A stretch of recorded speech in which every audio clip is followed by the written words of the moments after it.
Hi, I'm Alex Stones from Fluid Legal Recruitment and welcome to episode 5 of Raising the Bar. Delighted to be joined again by my colleague Emily Watson. And Emily, today we're going to be having a look at in-house versus private practice. Certainly a conversation does come up with a lot of our candidates.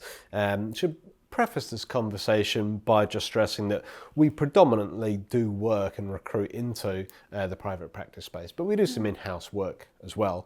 But Emily, I guess a good place to start, what are some of the key differences between in-house and private practice?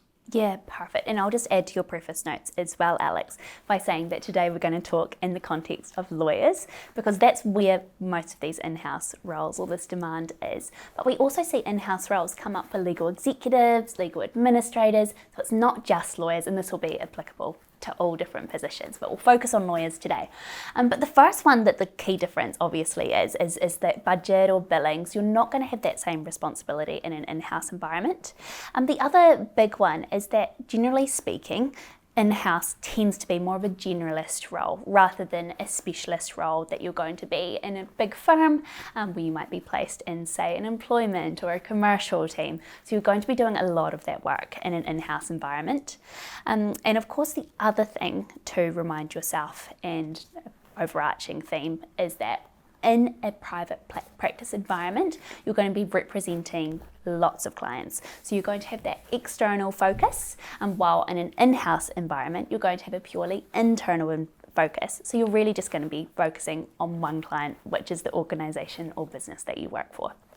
And what about the working conditions, the differences there? Because I feel like there are some misconceptions or sort of historical differences between the two environments. Yeah, really good point, Alex, and something that we've seen historically, as you say, a lot of discrepancies between, but it is evening out in recent years.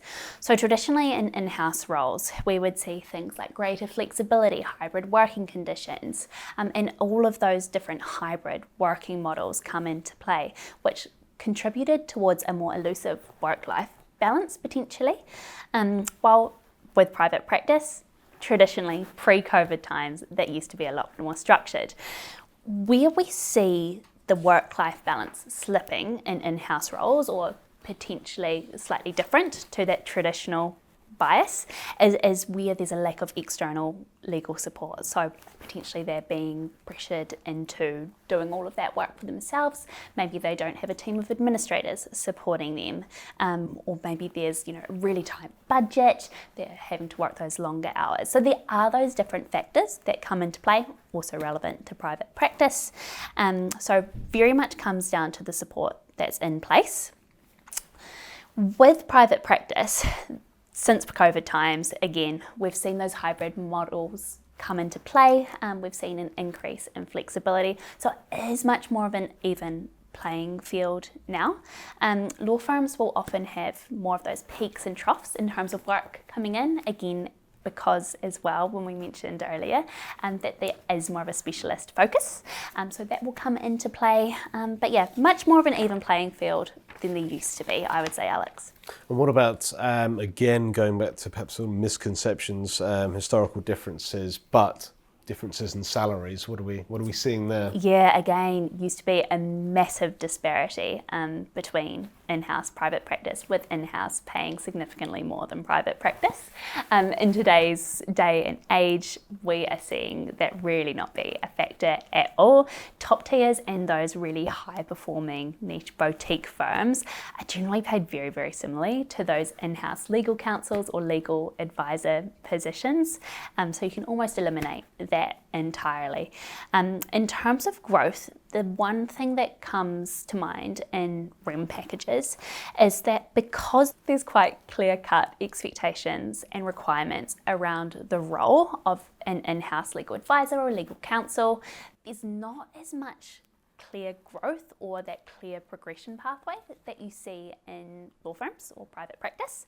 So for example, unless you're a part of a big legal team and there's maybe a senior or manager type role ahead of you, or somebody that's really going to front that work in an in-house team, you're not going to see the same progression as in private practice, where it's based on your clients that you work with, the type of work you're taking on, your billings, your budgets, all of that provides that clear-cut progression pathway up to partnership or not, that we know is desirable with a lot of our lawyers.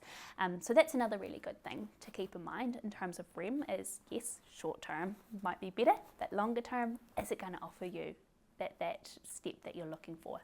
The other thing to keep in mind is that traditionally, again, there used to be a much stronger benefits package that was associated with in-house work.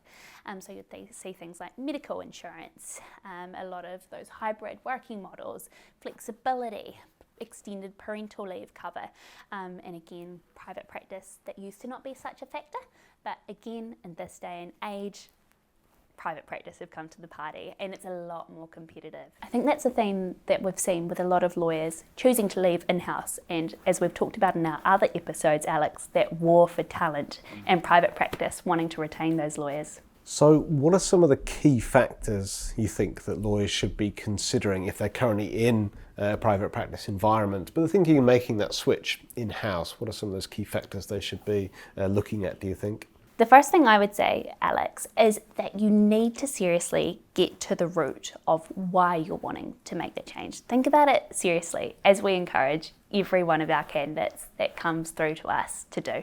So think about, what are you looking for? Is it just greater flexibility or more work-life balance? Is it a more dynamic working environment? Is it the type of work that you want to do?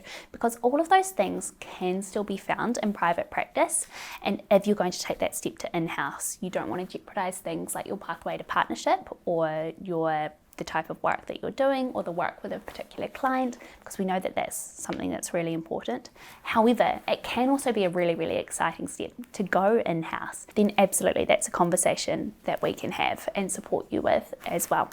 Experience-wise, the other thing to keep in mind is that the roles that we see be most prevalent in an in-house environment is at the 5 to 8 or beyond year PQE level.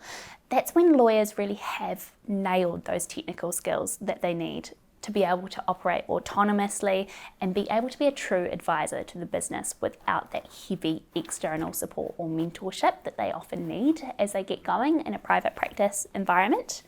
The other thing to keep in mind is transferability. So obviously corporate and commercial law experience do transfer quite well, typically, again, depending on the business or organisation, to an in-house environment.